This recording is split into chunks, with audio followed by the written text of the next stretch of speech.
Welcome back to Nasdaq Trade Talks. I'm your host, Jill Malandrino, global markets reporter at Nasdaq. We're coming to you live from the Investment Advisor Summit in Austin, Texas. Joining me for this segment, we have Ashwin Alankar. He's the head of global asset allocation over at Janus Henderson Investors, and we're here to talk about investment allocations in a low volatility environment. Ash, it's great to have you with us on set here, and that's really the question: how is low volatility impacting asset allocation in the market that we're in right now? It's a good question. It's a question where I don't think there's a clear answer. There are a number of players, these are the volatility targeted players, who look to target constant volatility. So naturally when volatility is low, they utilize leverage to bring the volatility of their portfolio back up. The more interesting question is, what actually causes volatility to be low? So what are the asset allocation decisions that people are making that causes volatility to be low? And what you find generally, and this is an empirical piece of evidence, which a lot of people find surprising, volatility is generally low when people are not taking much risk, when people are sitting on a lot of cash. The reason being is when they're sitting on a lot of cash, as markets fall, they want to reallocate to those markets, so they provide liquidity to prevent the market from falling too much. And that helps contain volatility.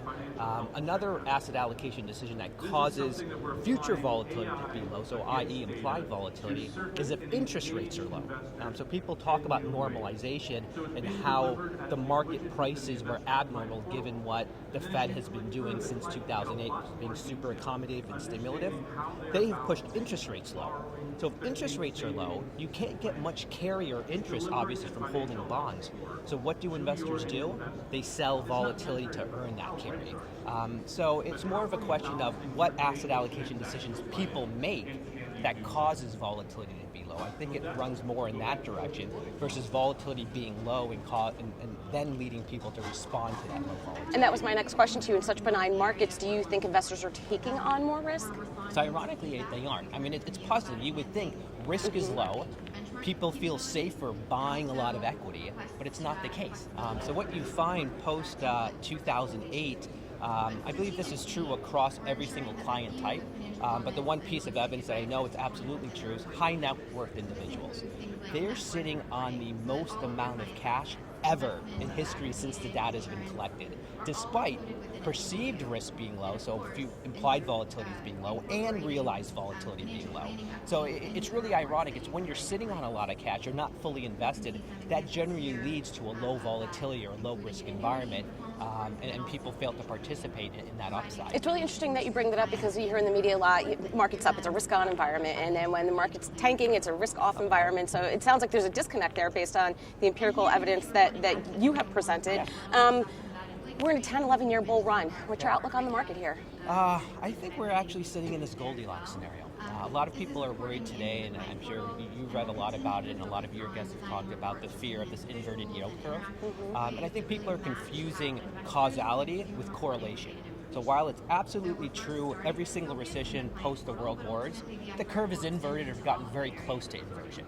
But what's also true, every single recession post the world wars, interest rates, particularly the real rate, has been very high. So what's more important when you make a decision on whether or not you're going to borrow money for your house? Do you really look at what the relative level is between your 30-year rate and your 10-year rate? Or do you look at what the level of that 30-year rate is? So people are missing the most important point, which is the level of interest rates are still super accommodative today, which is financial conditions are still very stimulative.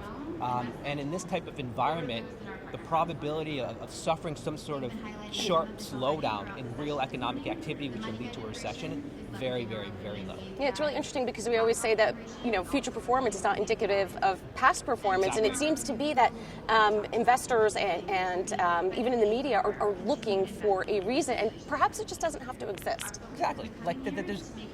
I don't want to make a statement that looking back in history is bad, because you can always learn looking back in history, but you have to be very careful in just drawing blind conclusions. You really have to think about, well, the historical data says A, B, C, D. We're in this environment, which is different because of EFG. And what's the impact of that difference? Does that difference then negate what has happened historically? And today, the big difference between what we see today in the interest rate market versus what you saw in every other recession, the price of money today is cheap. Yeah. If the price of money is cheap, that's good for growth, that's good for borrowing. If the price of money is expensive, that slows down money flow because no one wants to borrow money because it's expensive. And so with the price of money cheap, it just theoretically, just from a very simple world and in a very simple model, it's very hard for economic activity to slow down. All right, Ash, great talking points. Thank you so Great, much. thank you. And thanks for joining us throughout the day on Trade Talks. I'm Jill Malandrino, Global Markets Reporter at Nasdaq.